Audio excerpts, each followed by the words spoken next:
everyone, and welcome back to the Traveling Man, and welcome to the Iowa I-80, the world's largest truck stop here in Wolcott. Woo! Let's go experience the Iowa I-80. I'm so excited. I've been wanting to come here for so long. It's huge. Today we'll be finishing off the Iowa road trip with a stop to the world's largest truck stop, the Iowa I-80. And if you want to see every inch of this place, including a trip to the restaurant as well as the truck museum, make sure that you check out the links at the end of the video and in the description box below so that you can join one of my channel memberships so that you don't miss when those episodes drop. So in today's video, we're going to tour the main truck stop as well as go over the Iowa I-80's history. And what a better time to do that when we're looking here at this wall of the Iowa I-80's history. In 1964, when popular shows like Bonanza and Bewitched were airing, the founder, Bill Moon, was shaping a legacy that would soon become the Iowa I-80. His vision for a grand truck stop would begin long before Interstate 80 was fully complete. The first step of the project would be selecting a location for his brand new truck stop, and he would choose what is now Exit 284. With a vision and a location picked out, Bill and his wife Carolyn would move their family to Wolcott, Iowa. The very early years would see the birth of the Truckomat Truck Wash and the inception of the world-renowned Wolcott Truckers Jamboree. During the early years, the truck stop would feature a one-bay service area, full-service fuel pumps with fuel jockeys, a communal shower, and a sleeping room with multiple cots. They would also operate a car and truck wrecking service that would operate 24 hours a day. The location of the Iowa 80 truck stop was instrumental in its success, as Bill would call it the perfect spot. As all three of Bill's children grew, Will, Delta, and Jill, so did the Iowa 80 truck stop, and it would become an extended part of the Moon family. The 20th anniversary of the Iowa 80 truck stop would be a pivotal moment because this is when Bill and Carolyn would acquire the entire truck stop from the Standard Oil Company, making them the sole owners. Now that the Moon family were sole owners of the truck stop, this would allow them to take complete control over everything and expand, and boy did they ever expand.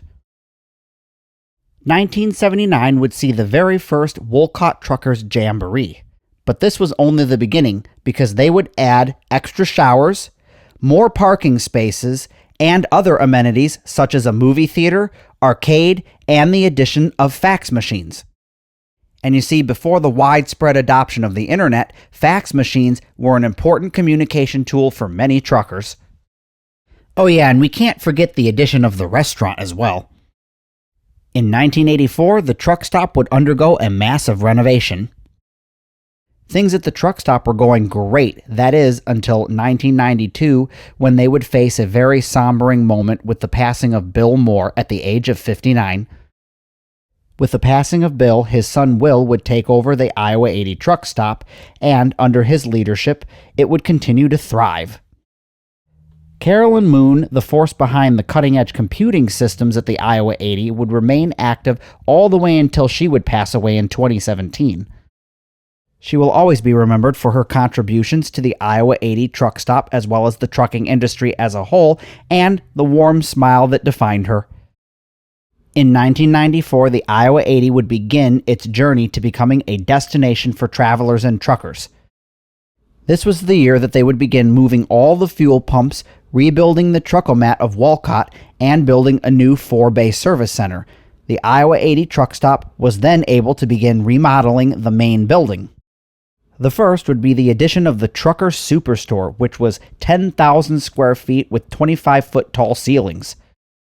In 1994, the restaurant known as the Iowa 80 Kitchen would move to its new location in a new building. 1997 would see the launch of the Iowa 80 catalog, which would allow drivers to call in orders. Now, I know we had cell phone service back in 1997, but it wasn't very widespread and the coverage was spotty, so I wonder if truckers were actually dialing in via a cell phone network to call up and order things, or whether they would use the more common and more readily available CB radios that were pretty much ubiquitous on every truck.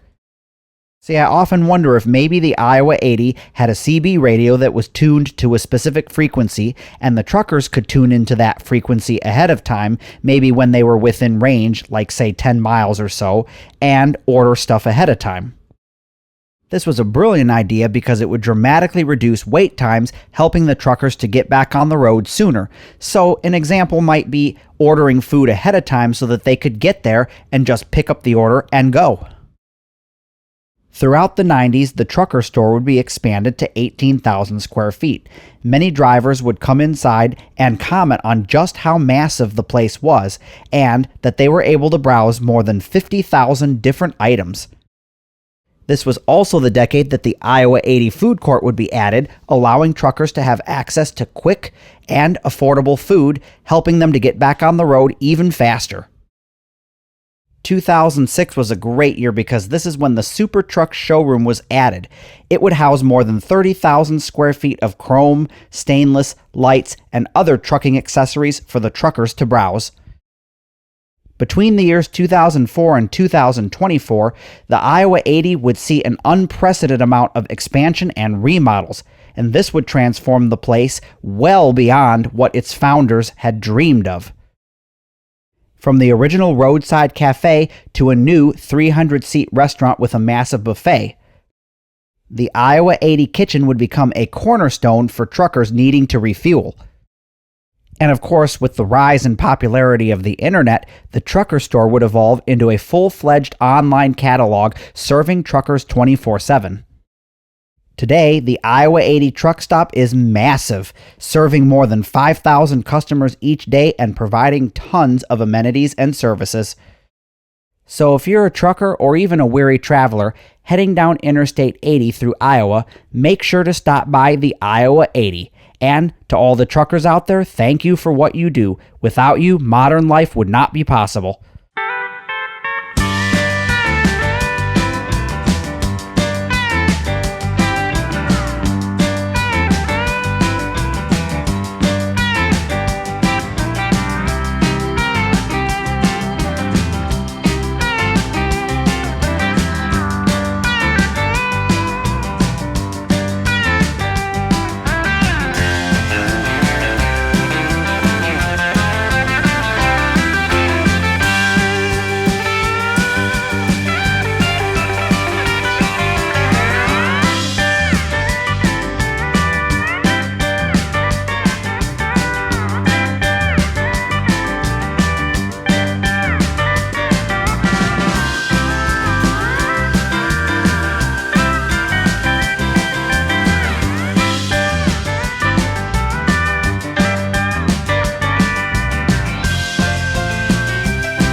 Well, that was a brief history of the Iowa 80 truck stop. But with that out of the way, we've basically just been wandering around the main area of the truck stop.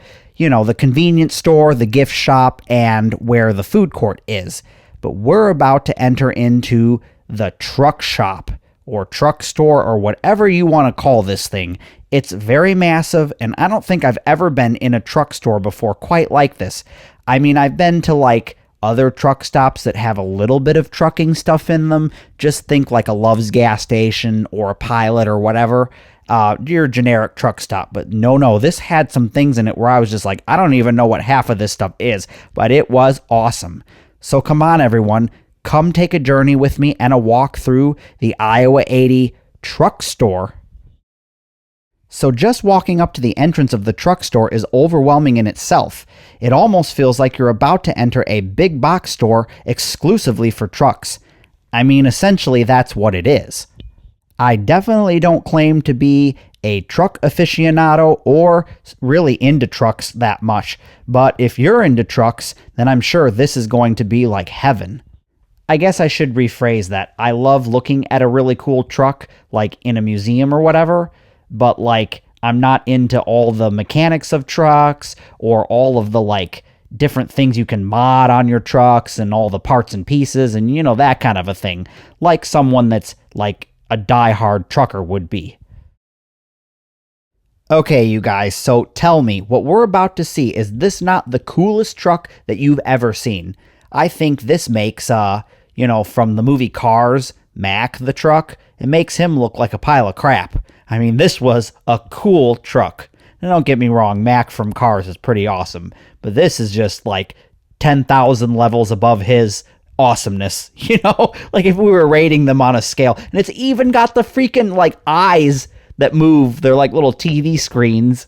I just thought that was nuts. And this is basically like, depicting trucks going across America and delivering all of the stuff across America. And it's just phenomenal. Whoever painted this is very talented. And I tried to get a video where the entire truck fit in the frame, but I just couldn't because if I backed up far enough, then we had all kinds of shelving and crap in the way. So you're just going to have to see it like piece by piece. You can't really get a good overview of the whole entire truck.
So after looking at tons and tons of truck mods and upgrades, LED lights, headlights, blinky things, and everything in between, I rounded the corner to find this amazing, beautiful truck just rotating slowly here over in the corner, and all the doors were open so that we could actually climb inside and get a look at what the inside of an actual semi-truck looks like, because believe it or not, most people have probably never seen the inside of a semi-truck, and I mean like for real in person. Of course, we've probably all seen them in pictures or in movies. And I have to say, I love this style of truck. Trucks should be nice and boxy, just like this. Not those stupid snub-nosed things that are all rounded and curved and, ew, gross, get that thing away. No, we want some real good American boxy trucks. Even the cab-over ones are fine. Well, I think that's really all I have to say for this video, so I'm going to leave you here to enjoy the rest of the tour.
All right, everyone. Well, that was a look at the Iowa 80 truck stop, the world's largest truck stop here in Wolcott, Iowa.